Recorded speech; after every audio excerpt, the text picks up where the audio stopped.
Do you want to have a garden with 100% of fertility, with only 2% of the work, but you don't know where to start?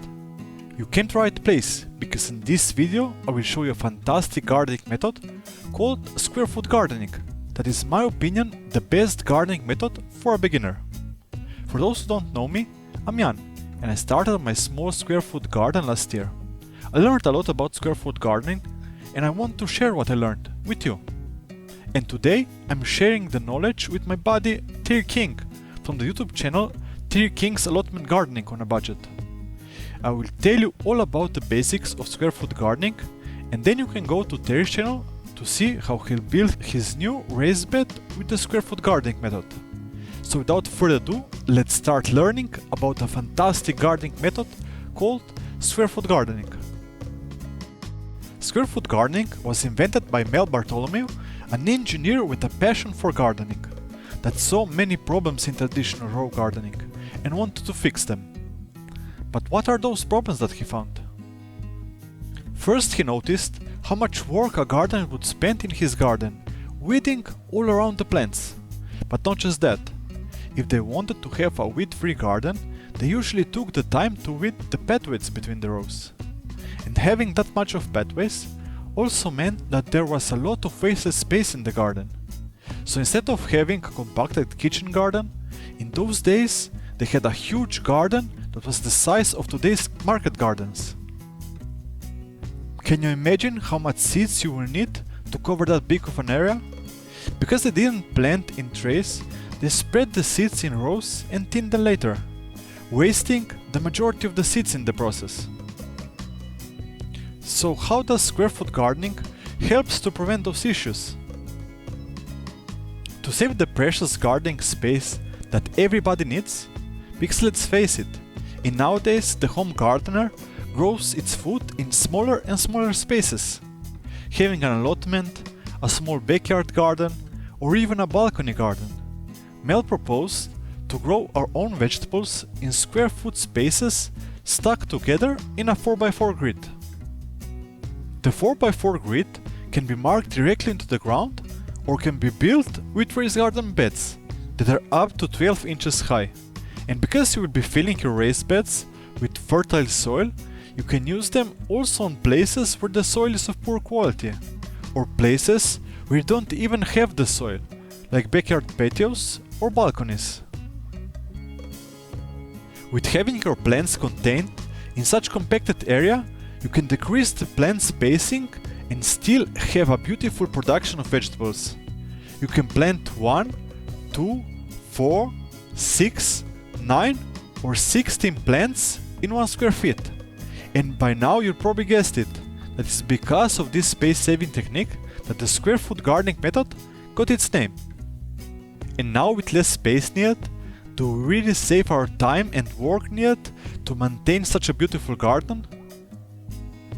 One of the first jobs that an average gardener will do is to till its soil. But with the square foot gardening method, you don't need to do that. You can just buy 1/3 of compost, 1/3 of perlite, and 1/3 of coconut coir and mix them into a raised bed, saving you a lot of time in the process. Also, when planting your plants that close together, you're covering much of the soil, inhibiting the growth of the weeds. Thus, you won't need to weed that much in your garden, just a few minutes per week. So you'll have more time to smash that like button.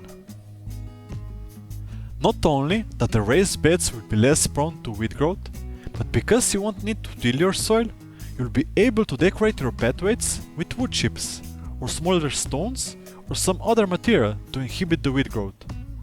So even less weeding needed. One tip that I can give you to reduce your work even further is to cover your growing area in some sort of mulch. This will lower the amount of water you will need to add to your vegetables, because the mulch will retain most of the moisture that the rain brings. Another major time saver is the fact that you don't need to thin your crops.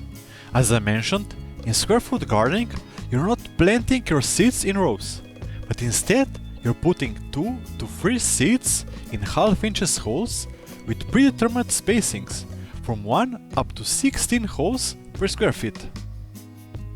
In doing so, you won't need to thin your plants, because you will be planting your seeds on the desired distance from each other. In other words, no time and work needed for thinning. In traditional row gardening, you would need to sow your seeds in long rows, wait until the seed germinate, and then thin the seedlings that are out of place or that don't look healthy. This is a waste of seeds if you ask me. But with the square foot gardening method, you're planting just 2 to 3 seeds per hole, and you won't waste them in pointless row that needs thinning afterwards. They will grow exactly where you need them, and you'll need to thin just a few weak seedlings. And with doing all these alterations to the traditional row gardening method, you'll probably think we lose some fertility. But we won't. In fact, we'll probably increase the fertility if we measure how much we grow in the same space. All suggestions proposed by Mel helps our plant to grow even bigger and produce more fruit. Having the soil composed of at least a third of compost, having a weed-free environment, and planting on an optimal distance. All this will help your plants to be healthier and produce more. And if you want to see how to build a square foot raised bed garden, pop on to Terry's channel. Link will be in the video description, or click the icon that pop on the screen. I hope you learned something new today, and if you do, don't forget to smash that like button and subscribe to my channel to learn more about square foot gardening and how you can start your own garden. Happy gardening!